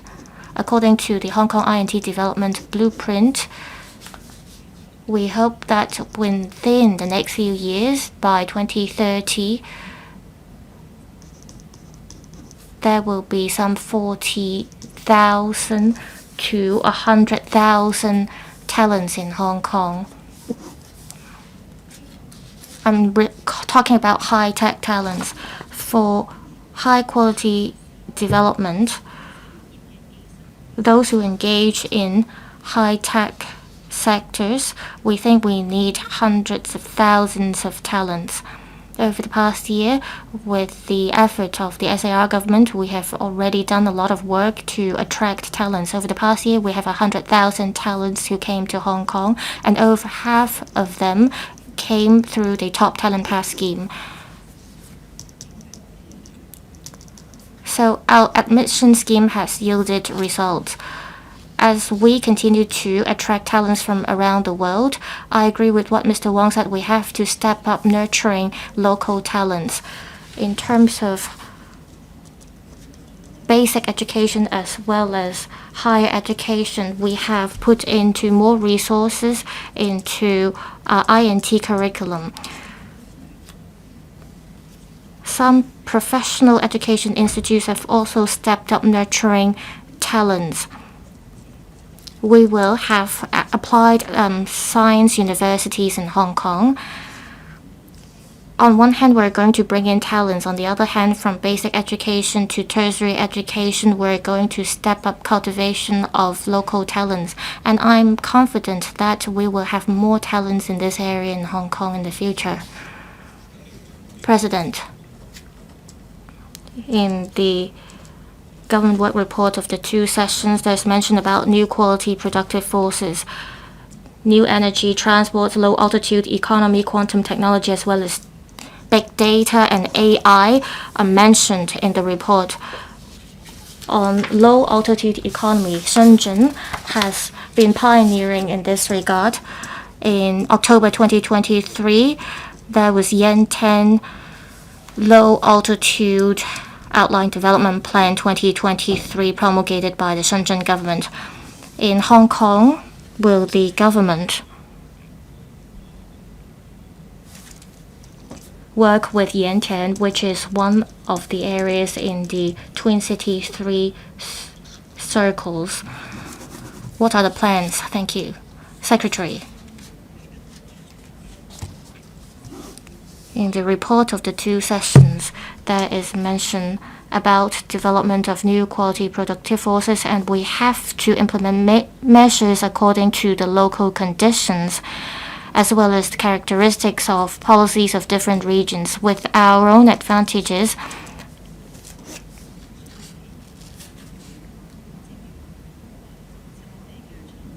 we should come up with our own measures. Like we mentioned in the INT Development Blueprint, will focus on life and health technologies, AI, data sciences, advanced manufacturing, and new energy transport, which are with cutting edges and strategic significance. We are not randomly coming up with these areas or sectors. It is based on our own conditions and advantages, as well as our future directions of developing different industries, as well as the overall layout plan of our city. Recently, our country has brought up the topic of low altitude economy. I think more detailed research has to be done in this regard. In Hong Kong, we have to think about our own cutting edges and what technologies we have. We also have to learn about the bottlenecks that we're facing in terms of developing low altitude economy. We have to dovetail with the national strategies. Thank you. Ms. Elizabeth Kwok. In Shenzhen, the government has come up with a development plan for low-altitude economic industries plan, and there is also air taxi plan in Guangzhou. The tech giants in the mainland, they started their work in Hong Kong. In Hong Kong, we want to also develop low-altitude economy. In terms of application scenarios, we have yet to start any work in terms of, for instance, airspace management. Low-altitude economy being the new economic drive, will there be any concrete plan from the government? Secretary, as mentioned, the relevant government departments are now conducting research and studies on low-altitude economy. I never said that we're not going to develop low-altitude economy in Hong Kong, so I want to correct this. I was just saying that we have to look at our own conditions.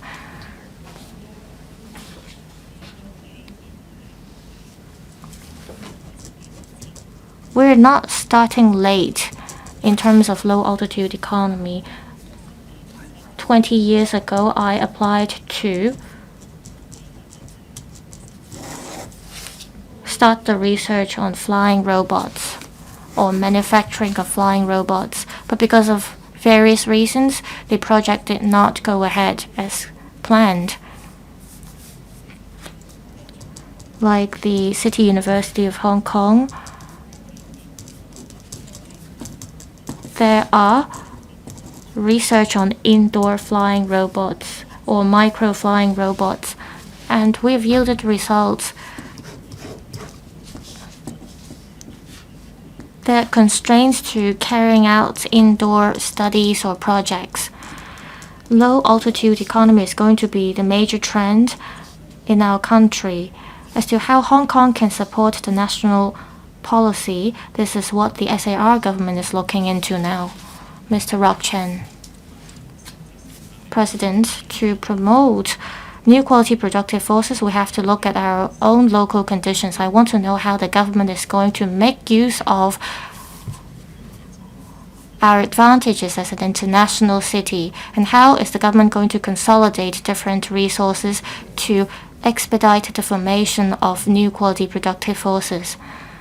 Secretary, I think Hong Kong is an important gateway for our country, as also one of the most open city of our country. I think we are going to step up our efforts. Hong Kong is the bridge that connects the mainland and the world, so we should continue to attract capital and enterprises and pull together resources from around the world. Resources include talent, capital, as well as technologies. We want Hong Kong to be a catalyst for our country to go global. So we have to play up to the role as the super connector so that we can drive economic growth of our country. Apart from the 4 major centers, including financial centers, trade center, and marine center, we have to open up new centers, including INT center and arts and cultural center.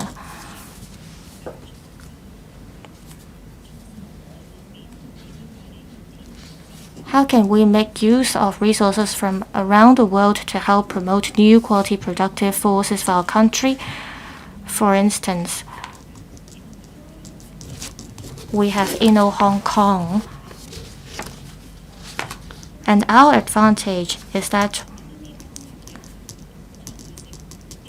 we have our own capacities, and we should continue to play up our role as the super connector. Thank you. In the textile and apparel industry, well, the manufacturing and supply chain have been making use of INT elements to move up with the times and transform and upgrade itself. For traditional industries, I believe there are still a lot of room and potential for them to develop new quality productive forces. What policies will be put in place by the government to develop new quality productive forces? Will there be enhanced subsidy schemes to attract more enterprises from the mainland or the rest of the world to establish a foothold in Hong Kong, so that as we promote new quality productive forces, we can also tap into the market of the Belt and Road countries? Thank you. Secretary, Mr. Sunny Tan has brought up some of the areas that we are focusing on.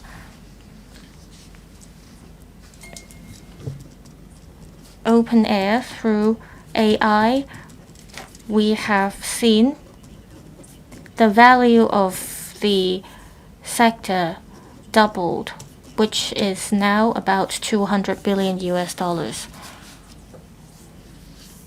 We focused on 3 major areas, including biomedicine. This is because this is what we can do in Hong Kong.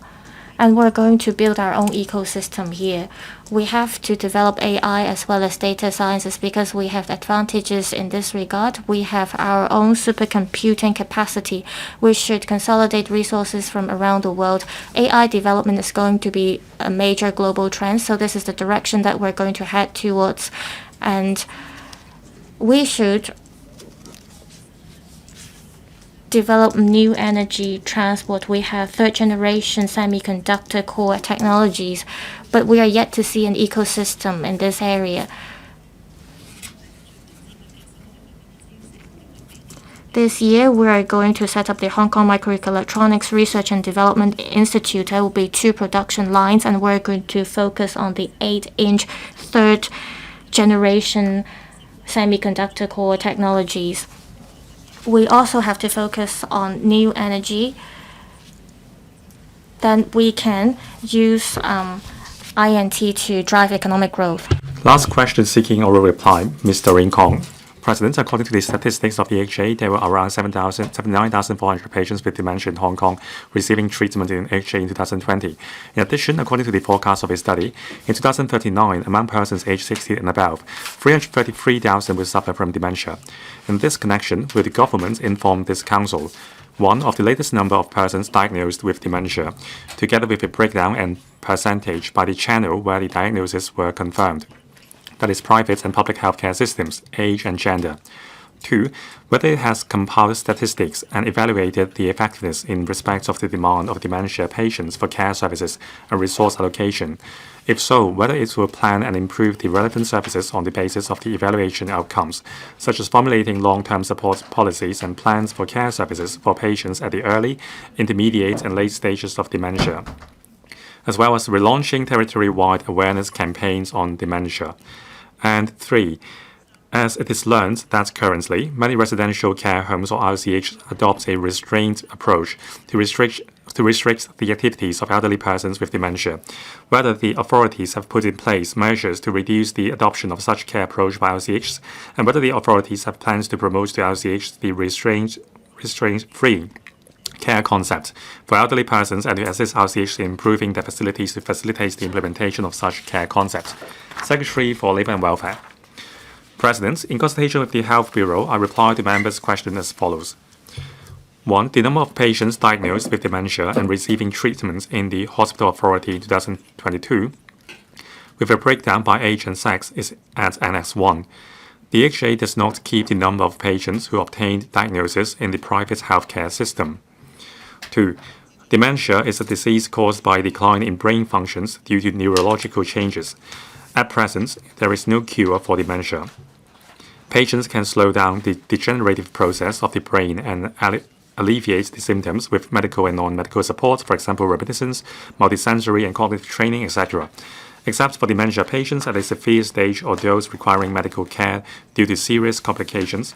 Patients in general can continue living at home and receive different community care and support services according to their needs, so as to maintain their quality of life and alleviate their carers' burden.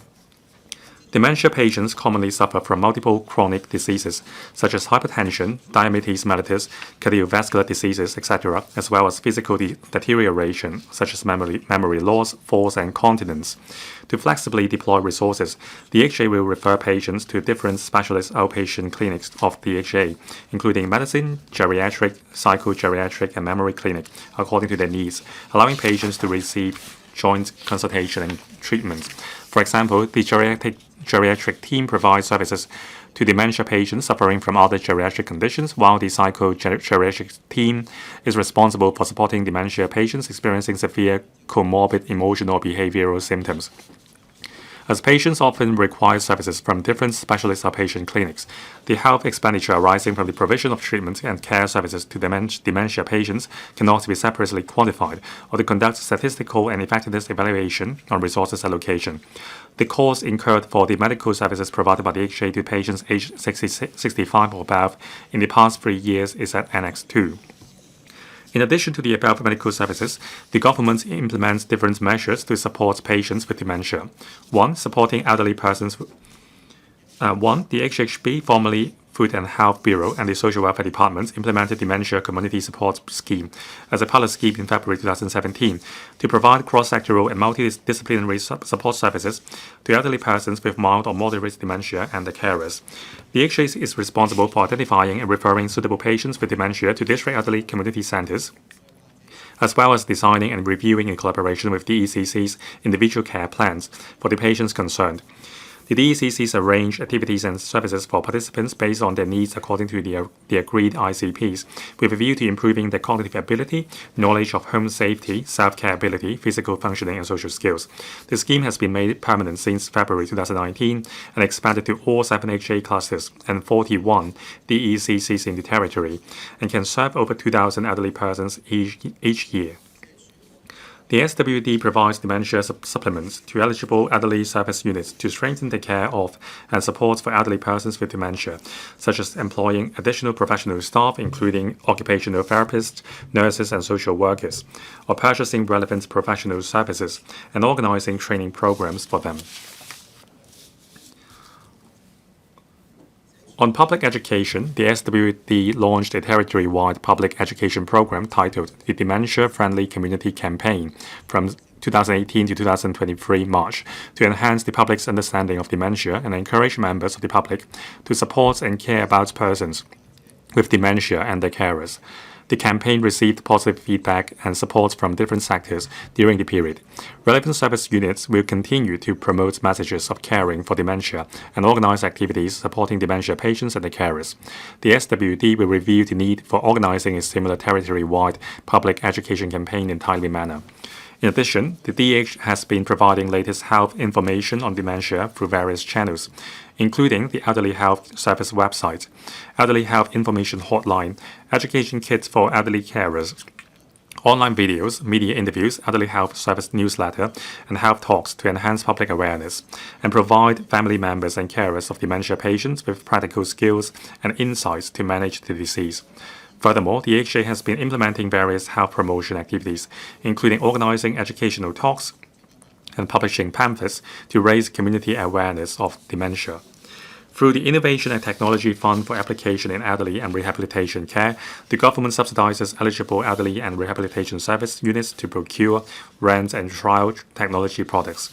Products covered under the fund include technology products aiding the improvement of users' cognitive ability, such as smart projectors with interactive games, which can improve users' cognitive and responsive abilities, delaying the deterioration of dementia symptoms. The government will inject additional $1 billion into the fund this financial year and expand the scope to cover German technology products suitable for household use. 3. The Code of Practice for Residential Care Homes, Elderly Persons, provides guidelines on the use of restraints in care for dementia elderly patients. The Code of Practice stipulates that residential care homes should avoid using restraints.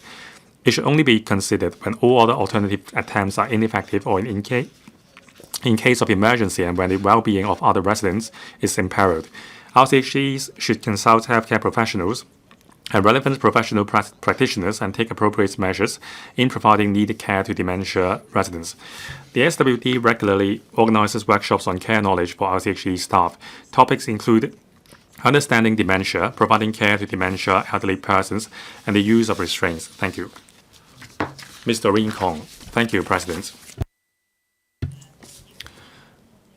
Concerning the government's lack of comprehensive plan and statistics concerning dementia patients in Hong Kong, there is no targeted preventive diagnosis for the public. I'm disappointed. This is a medical health issue rather than a welfare issue. I'm sorry, the Secretary has to step in. Now, in point 2 of the main reply, a lot of DCCs are providing treatment for dementia patients, but this is not my question. My question is about the long-term care plan.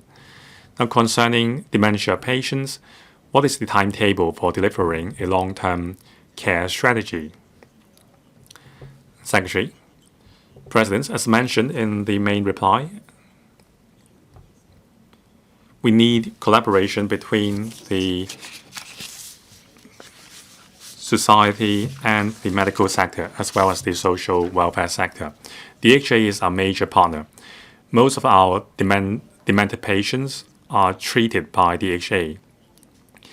After receiving a diagnosis, services and treatments will be offered together with other comorbidities.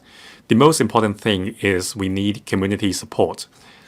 We are making use of our 200 DCCs and day rehabilitation centers, as well as door-to-door services. For elderly people with need, we have outreaching services, for example, cleaning, consultation, treatment, and so on. But I agree with Ms. Doreen KONG. With an aging population, dementia is a great challenge. To meet the challenge, the government has the major responsibility, but the community's help is needed. We have to enhance public awareness and help identify the symptoms so that we can advance the treatment. Dr. David Lam, President, the Secretary said for dementia patients, they often have comorbidities which are to be treated in the public healthcare system. So will the government diagnose the comorbidities in a comprehensive manner so as to offer a comprehensive treatment plan to elderly people, or even at least the help from private family doctors? Deputy Secretary, Dr. Lam is right. A lot of dementia patients have many chronic illnesses. The DHA is currently integrating these services so that they don't have to receive treatment at different clinics. We want to offer treatments in one single follow-up session. Now, for some elderly patients, they can't receive treatment at the community, so we will offer them the treatment they need. Dr. Shou Chang-wing.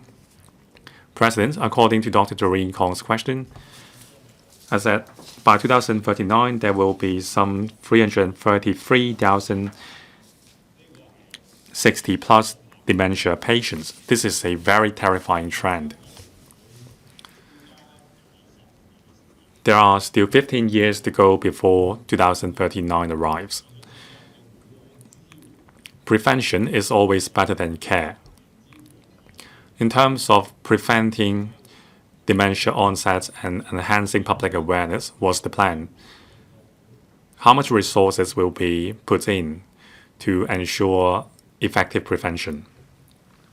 Which official will take the question? Deputy Secretary for the Health Bureau. I thank Dr. So for his question. We have to understand that dementia is a degenerative disease. It is a syndrome. It affects brain functions and cause degenerative conditions. We still can't pinpoint the exact reasons why there is an onset of degenerative brain development. Now, some relates to genetic diseases, but this only accounts for a small portion of the patients.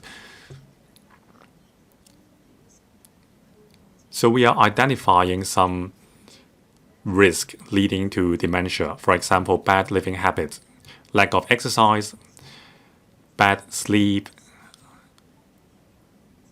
a meat-focused diet, smoking, and so on. These are the risks pertaining to dementia.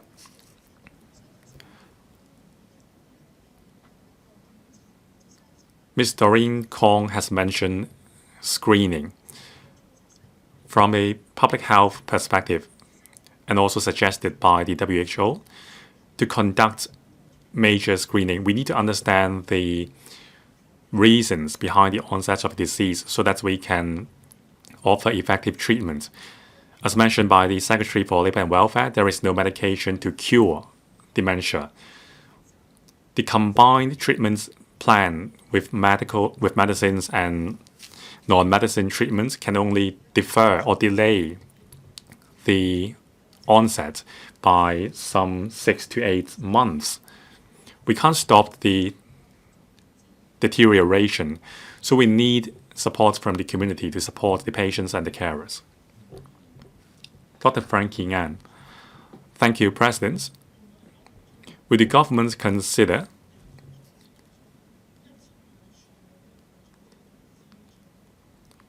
delivering help to dementia patients through district health centers and district elderly community centers? Secretary.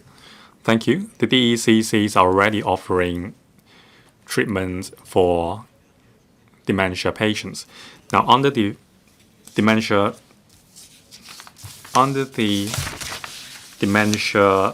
community support scheme, the 41 DCCs are offering help. Now, with the HA, we have different focuses, but we share the same goal, that is to offer more help to demented patients. Ms. Elizabeth Quartz. Thank you, President. The majority of dementia patients are also Alzheimer's patients.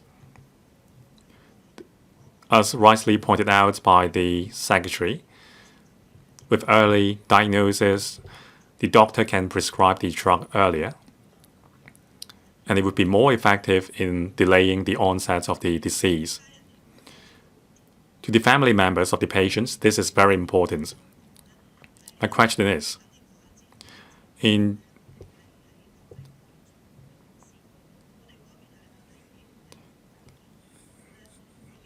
identifying Alzheimer's disease, we are leading in the world. Now, the HKUST has developed a method to identify Alzheimer's disease with just a blood drop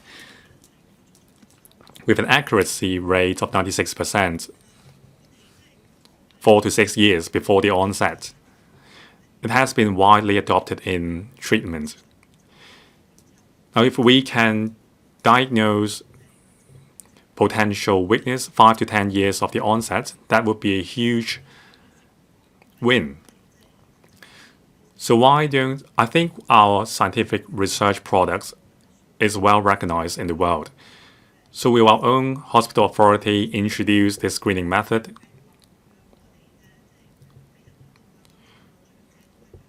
So that our aged population can receive earlier diagnosis and early treatment, as well as palliative care.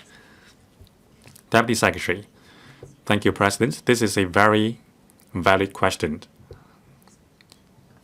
Our local scientists have developed a chemical test for early detection of Alzheimer's disease.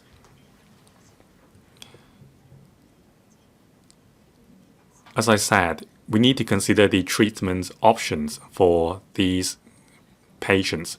At present, there is no effective cure.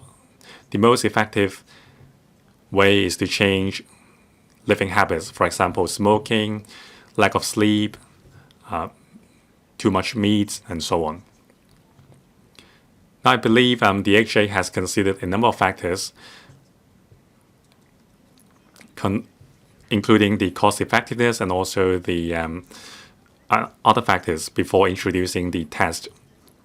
Even if the test is introduced, there must be clinical guidelines to maximize the benefits to patients. Now, still, even with early detection, the treatment options or the care plan is something that you can start now. That is to pursue a healthy living style. Mr. Andrew Lam. Thank you, President. From the Deputy Secretary, I gather that dementia is something that you cannot cure. The government has been helping patients in terms of offering rehabilitative care, so I applaud it. Now, for dementia patients, including the carers and their family members, they are facing problems in life beyond health problems. For example, caring for other family members and how to manage their own properties and so on. Now, it boils down to the core issue. Statistically speaking, there is a rapid increase in the number of dementia patients. However, the three instruments of peace, implementation and promotion, is still slow.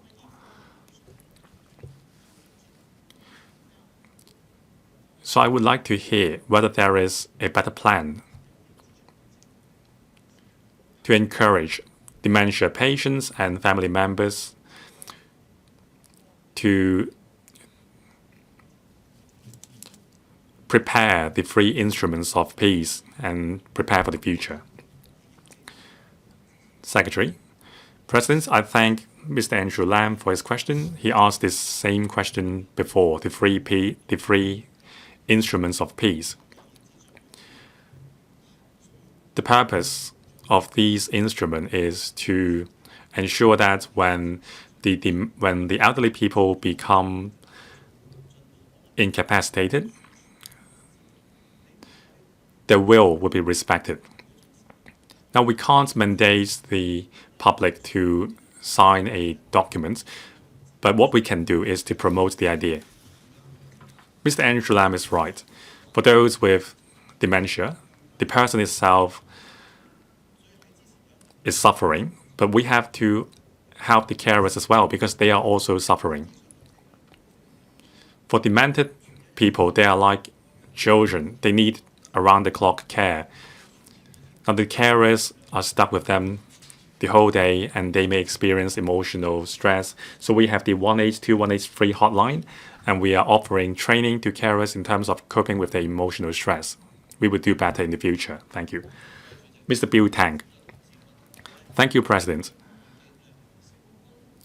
A member asked just now that since we have a screening method using a drop of blood, which just takes 3 days and costs $7,000, the accuracy is some 80%, why the government is not using it? Well, I believe if there is economy of scale, the cost would be driven down. Now, the Deputy Secretary said the HA has a plan to introduce the test. So what is the timetable? What is the scale? And who will be the prioritized patients? Deputy Secretary, thank you. I said the HA would consider other factors, for example, clinical effectiveness, the safety, coefficients of the test, and also the manpower required. Now, the HA also has to consider the readiness for it to adopt the test. So we have a regular mechanism in introducing new tests. Even with early detection, we need the medication to cure the patients, but there is not right now. the most effective care plan for the patients right now is to change the lifestyle habits. So the AHA will consider every option, and they will engage in an in-depth discussion on this. Thank you. 經事務及 Government motion. Secretary for Financial Services and the Treasury will move a proposed resolution under the business